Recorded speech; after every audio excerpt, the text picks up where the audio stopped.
오늘 주어진 말씀 속에서 은혜로 살고 은혜로 드린다라는 제목으로 하나님 말씀 함께 나누겠습니다. 사랑하는 성도 여러분, 요즘 젊은 세대들 가운데 그들의 마음을 잘 보여주는 몇 가지 단어들이 있습니다. 얼마 전까지만 해도 청년들을 설명할 때 헬조선이라는 그러한 표현의 단어를 많이 사용하곤 했습니다. 살기 힘든 나라, 그들이 사는 나라가 지옥 같은 세상이다 라고 해서 그들이 뜻을 담아서 표현한 그러한 단어입니다. 현실이 너무 힘들고 고단하고 그래서 미래가 보이지 않으니까 희망을 찾기보다 자조적으로 헬조선에 산다, 이렇게 그들은 표현하곤 했던 것입니다. 그런데 그 다음 세대들은 어떤 단어가 유행하기 시작했는가 하니 소확행이라는 단어가 유행하기 시작했습니다. 여러분 들어보셨죠? 소소하지만 확실한 행복. 작고 소소하지만 그 행복들을 내가 지켜가겠다라는 마음인 겁니다. 큰 성공보다, 엄청난 목표보다, 내가 그런 큰 어떤 업적들을 이루지 못했을지라도 내 일상 속에 있는 작은 즐거움에서 만족을 찾고자 하는 태도일 겁니다. 예를 들어 퇴근 후에 집에서 혼자 밥을 먹으면서 넷플릭스에서 드라마나 영화를 보는 것, 이것을 가리켜서 밥플릭스라고 부른다고 하는데 그냥 갖다 붙이면 되는 것 같습니다. 주말에 카페에 앉아서 여유 있게 커피 한 잔을 마시면서 책을 읽고 그런 시간들을 보내는 것, 그렇게 일상에서의 행복을 찾고 현실적인 행복을 소중히 지키고 여기고자 하는 마음, 그런 데서 만들어진 말이죠. 근데 가만히 생각해보면 이 역시 현실이 너무나 힘들고 어려우니까 작은 것이나마 내 삶의 행복을 지켜가겠다라는 그런 마음의 태도 아니겠습니까? 그런데 요즘은 여기서 한 걸음 더 나아가서 갓생이라는 단어를 사용하더라고요. 신을 뜻하는 갓이라는 단어와 삶을 뜻하는 생이라는 단어를 합쳐서 만들어진 말입니다. 이것은 그들이 신처럼 철저하게 부지런하게 계획적으로 살면서 그렇게 의미 있는 삶을 살아보겠다라고, 그런 삶을 추구한다라는 뜻을 가지고 있습니다. 그래서 하루를 살더라도 뭔가 루틴 있게 매일 아침 일찍 일어나서 부지런하게 일어나서 일도 하고 책도 보고 공부도 하고 운동도 열심히 하면서 그렇게 자기 개발까지 하루를 24시간을 알차게 만들어 가겠다라는 그런 태도를 말하죠. 그저 삶을 무기력하게 흘려보내는 삶이 아니라 내가 주체적으로 하루를 계획하고 세우고 그렇게 살고 싶다라는 열망일 것입니다. 여러분, 이 세 단어 헬조선, 소확행, 그리고 이 갓생이라는 말들을 보시면 이 단어들이 보여주는 어떤 흐름들이 있는 것 같지 않습니까? 현실은 여전히 힘들지만 그래도 작은 행복이나마 지키고 싶다라는 것이죠. 나아가 내 인생을 보다 의미 있는 삶을 살아가고 싶다라는 열망이 그들 마음 가운데 있기 때문 아니겠습니까? 그래서 이것은 단순히 유행어가 아니라 오늘 우리가 살아가는 이 시대 안에 자리 잡은 마음의 자화상이 아닐까라는 생각을 해보게 됩니다. 그런데 성경은 이미 오래전부터 우리 인생의 방향에 대해서 우리가 어떤 삶을 추구해야 할 것인지에 대해서 분명히 말씀해 준 바가 있습니다. 특별히 오늘 본문에 보면 다윗이 그의 인생 마지막의 순간에 하나님 앞에 고백하였던 내용들이 소개되고 있는데, 모든 것이 주께로 말미암아 싸우니 우리가 주의 손에서 받은 것으로 주께 드렸을 뿐이니이다. 바로 오늘 우리가 읽은 본문의 말씀입니다. 여러분, 다윗은 평생 왕으로 살았습니다. 물론 초반에 많은 어려움과 고난의 시간들을 겪었지만 그는 위대한 왕으로 살았습니다. 나라를 세우고 수많은 전쟁에서 승리하고 그로 인한 엄청난 부와 명예를 누렸습니다. 그런데 그가 그의 인생 말년에 이렇게 고백하고 있는 겁니다. 이 모든 것, 내가 누리고 있는 모든 것, 내가 가지고 있는 모든 것, 이 모든 것이 하나님의 은혜였습니다. 내가 이룬 줄 알고, 내가 성취한 줄 알고, 내가 누릴 수 있는 무엇인가 가지고 있었기 때문인 줄 알았는데 이 모든 것은 그저 주님께 받은 것뿐이었습니다 라고 그가 고백하고 있더라는 겁니다. 여러분, 우리가 사소하고 확실한 행복을 지켜나가겠다라는 이 소확행을 추구하는 것도 결국 하나님께서 주신 그 은혜를 기억할 때에 진짜 행복이 될 수 있는 것 아니겠습니까? 갓생으로 살고 싶다라는 열망, 철저하게 철두철미하게 내 인생을 계획하고 준비하고 그렇게 루틴을 맞춰서 살아가고자 하는 그 열망도 하나님이 주신 은혜 안에서 힘쓸 때에 비로소 참된 의미를 가질 수 있다는 것을 우리는 기억해야 합니다. 오늘 말씀의 제목이 은혜로 살고 은혜로 드린다입니다. 우리 인생의 시작과 끝, 그리고 내가 가진 모든 것, 내가 누리는 그 모든 것들이 은혜라는 사실을 아는 것, 여러분 여기서부터 우리의 삶이 출발해야 합니다. 그래서 우리가 은혜로 살 뿐만 아니라 그러하기에 은혜로 주님 앞에 드려지는 삶을 살아가는 것, 그러한 인생으로 살아가는 것, 이것이 복된 삶인 것을 우리는 깨달아야 하죠. 오늘 말씀 속에서 다윗의 이 고백 속에서 과연 오늘 우리의 삶의 진짜 주인이 누구인지를 발견하고, 그리고 우리가 받은 그 은혜가 얼마나 크고 놀라운지, 그래서 그 은혜를 우리가 어떻게 누리며 또 어떻게 우리의 삶의 방향을 찾아가야 할 것인지를 우리가 깨닫고 주신 말씀 속에 은혜를 누릴 수 있기를 간절히 바랍니다. 오늘 말씀을 보시면 먼저 지금 본문 속에 다윗이 처한 상황들에 대해서 조금 이해할 필요가 있습니다. 다윗은 지금 하나님 앞에 성전을 지어 드리고 싶었습니다.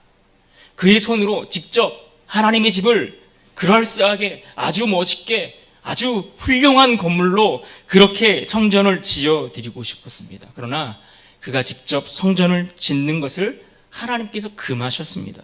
왜 하나님이 금하셨습니까? 그는 수많은 전쟁을 치르면서 그의 손에 많은 피를 묻혔기 때문입니다. 그래서 하나님은 그가 성전 짓는 것을 허락하지 않으셨고, 그 대신 하나님은 다윗이 아닌 그의 아들 솔로몬을 통해서 하나님의 성전을 짓는 그 일을 완수하는 사명을 맡기시겠다라고 말씀하셨습니다.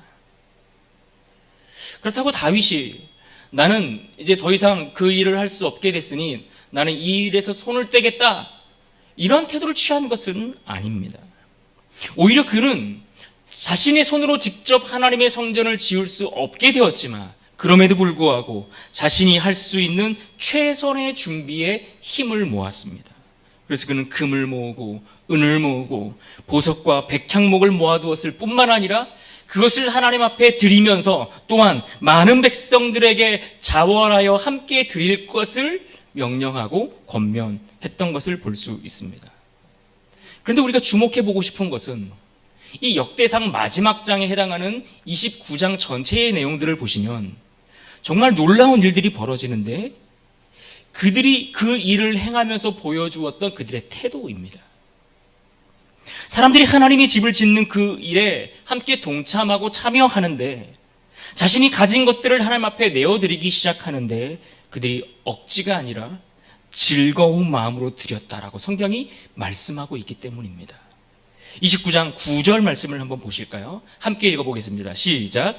백성들은 자원하여 드렸으므로 기뻐하였으니 곧 그들이 성심으로 여호와께 자원하여 드렸으므로 다윗 왕도 심히 기뻐하니라. 백성들이 자신의 것을 드리고 있는데 자원하여 성심으로 이것을 드려 기뻐하고 있다라는 것입니다. 그렇습니다.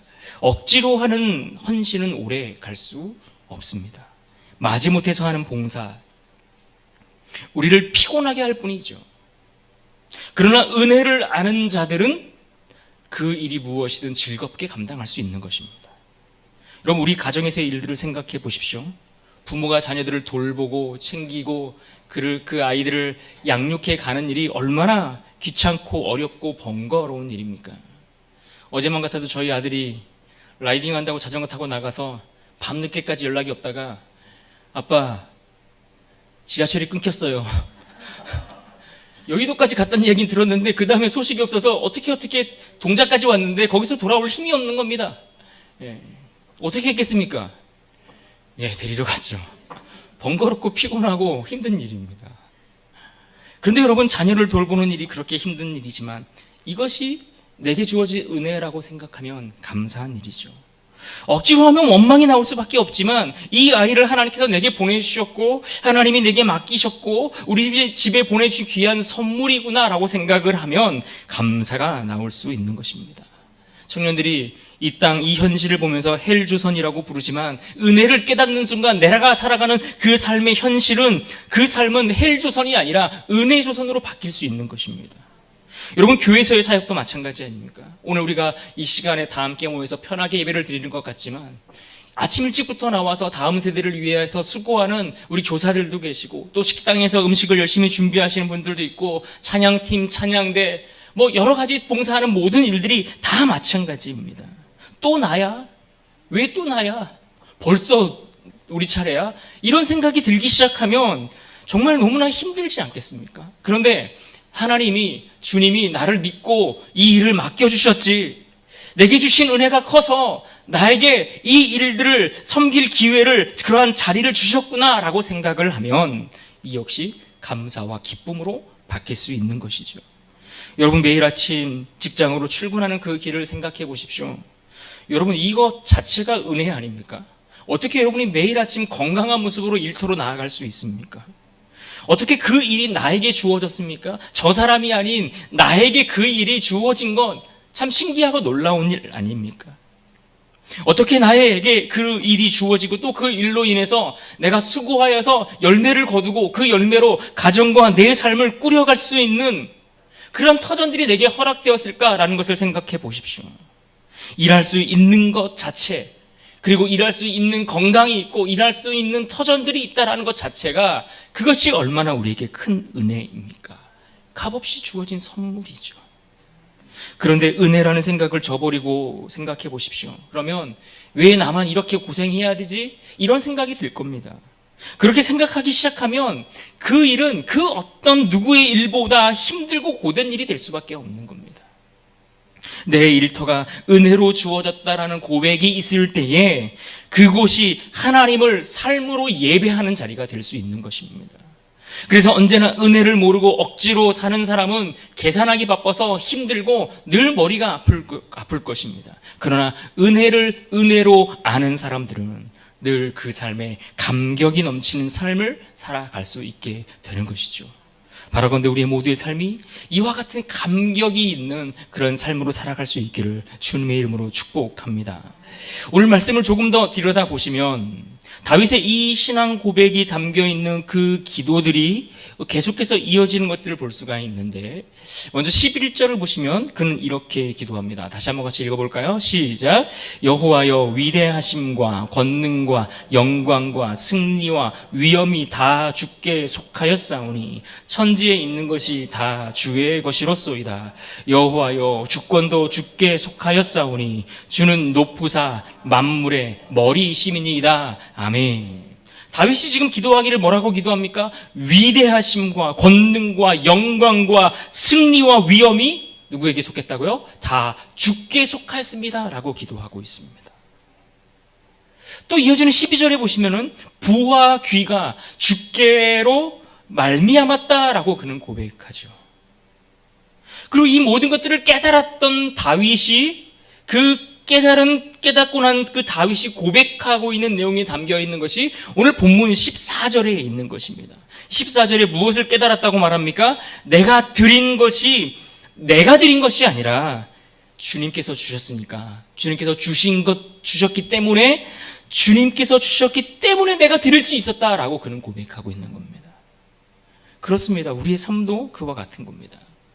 우리가 주일에 나와 하나님 앞에 헌금하는 것도 마치 내 수입에서의 일부를 떼어드리는 것처럼 생각할 때가 있지만, 그러나 근본적으로 우리의 드림은 내게 주신 것, 다시 말해서 내 것을 드리는 것이 아니라 하나님께서 내게 베푸신 것 중에 일부를 드린다라는 그러한 신앙과 믿음의 고백이 있어야 하는 것입니다. 그러할 때의 헌금이 부담이 아니라 또 신앙의 고백이 될 수 있는 것이죠. 우리가 매일 사용하는 시간도 그렇습니다. 누구에게나 하루 24시간이 주어져 있습니다. 그런데 여러분, 하루 24시간이 여러분 언제까지 여러분에게 주어질 것 같습니까? 하나님이 여러분에게 허락하시는 날 동안입니다. 하나님이 여러분에게 허락하시는 날 동안 그 24시간이 내게 주어지는 겁니다. 그러니 여러분, 시간이 많다고 게으르거나 여유를 부리지도 마시고, 그렇다고 부족하다고만 생각할 것도 아니라 내게 주어진 시간 동안에 내가 이 시간을 얼마나 값지고 아름답게 사용할 것인가를 생각하시고, 내게 허락하신 그 시간 동안에 주를 위해 이 시간을 어떻게 내어드릴 것인가를 고민하고 생각할 수 있어야 하는 것입니다. 그래서 우리가 주일에 드리는 이 하루도 왜 주일을 거룩히 지키라고 말씀합니까? 우리에게 매일 허락하시는 그 허락된 모든 시간의 주인이 하나님이십니다. 내가 살아가는 모든 날의 주인이 하나님이십니다. 이것을 고백하기 위해서 아닙니까? 그 시간의 주인이 하나님을 고백하며 하나님께 드리는 시간이기 때문에 주일을 구별하여 드리라고 말씀하는 겁니다. 물질과 시간뿐이겠습니까? 내가 만나는 사람들, 내가 교제하는 사람들, 함께 예배하고 함께 이야기 나누고 함께 관계를 맺고 있는 많은 사람들, 심지어 내 배우자나 내 자녀들까지도 내가 얻은 것이 아니라 그 만남을 허락하시고 인도하신 하나님이 주신 선물임을 기억하셔야 합니다. 우리가 결혼할 때 그렇게 고백하잖아요. 하나님이 짝지어 주신 것을 사람이 이것들을 끊어버릴 수 없다라고 우리가 그렇게 다짐하고 그것들을 인정하고 고백하고 그렇게 결혼하지 않습니까? 근데 마치 내가 결정하고 내가 맺은 것처럼 그렇게 살아갈 때가 얼마나 많이 있는가 말입니다. 그래서 미국의 청교도 가정들에서는 오랜 전통처럼 자녀가 태어날 때마다 이런 기도를 했다고 합니다. 주님, 이 아이는 내 소유가 아니라 주님의 것입니다.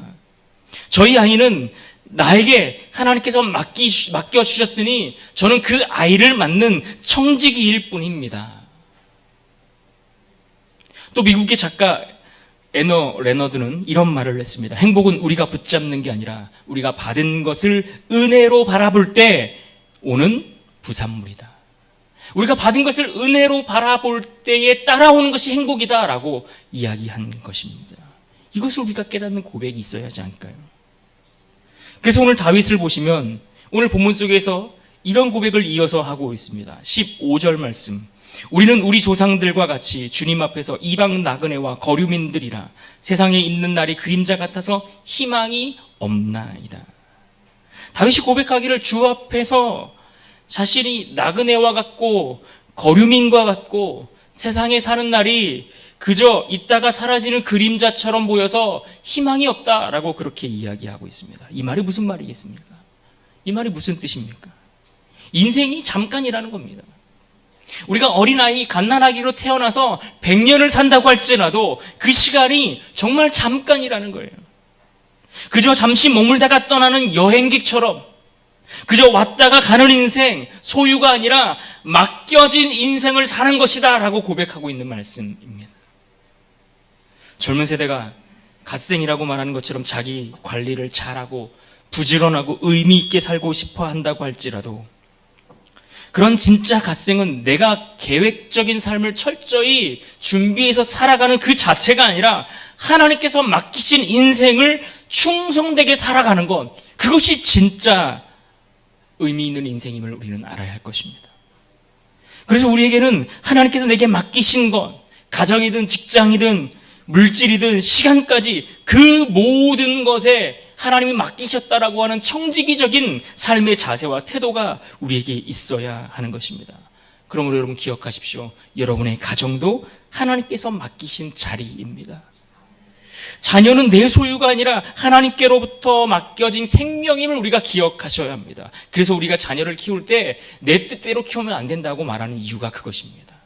내 뜻대로 키우는 것이 아니라 내가 이루지 못한 것을 이루도록 하기 위해서 키우는 것이 아니라 내가 원하는 것을 꿈꾸기 위해서 키우는 것이 아니라 하나님의 뜻대로 양육해야 하는 이유가 여기에 있는 것이죠.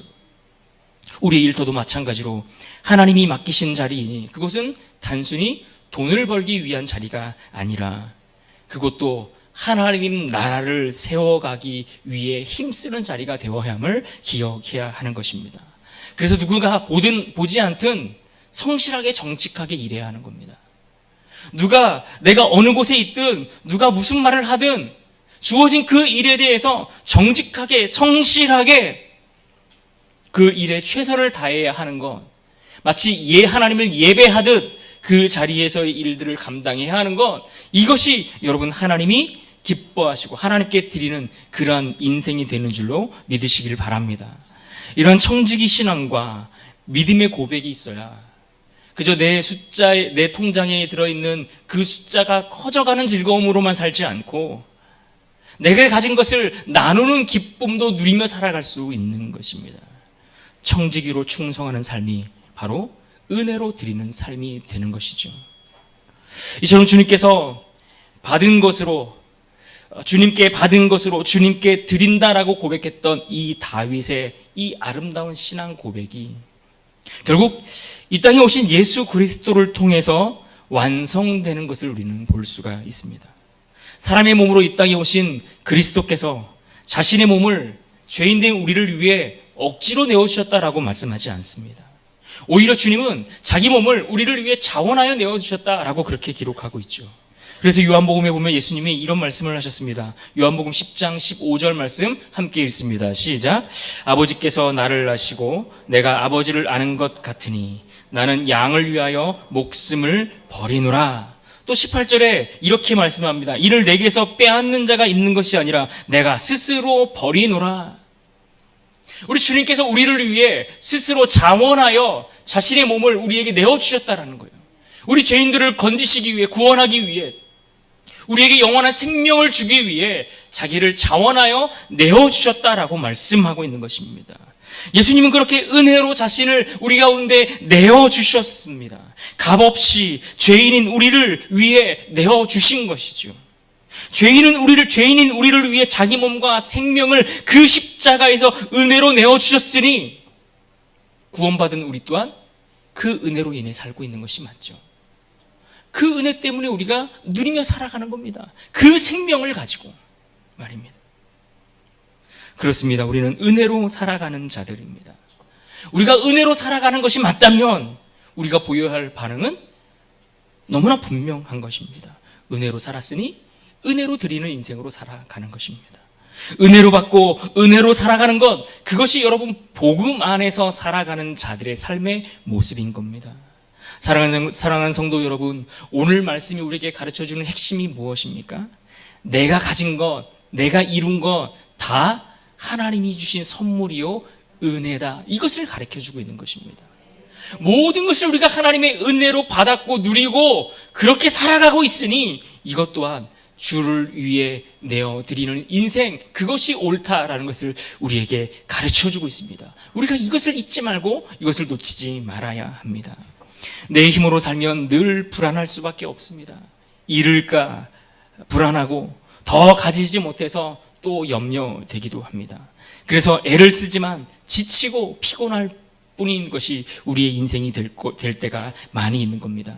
우리 육신도 점점 쇠하여지고 우리에게 허락된 시간도 얼마 남지 않았습니다. 하지만 받은 은혜를 알고 감사로 드리는 삶을 살아가면 그 삶을, 아니 단 하루를 살아간다 할지라도 그 삶에 기쁨이 넘치는 것입니다.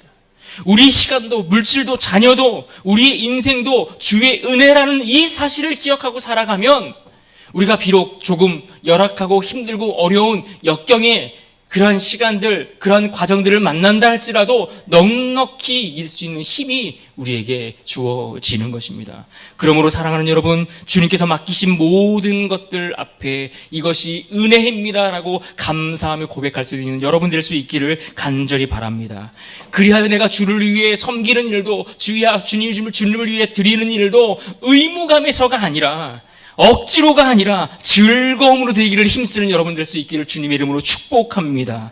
특별히 맡겨진 그 자리에서 청지기와 같이 모든 일에 충성된 삶을 살아갈 때에 과연 은혜로 사는 자가, 은혜로 드리는 인생으로 살아가는 인생이 여러분 모두의 인생이 될 수 있기를 주님의 이름으로 축복합니다.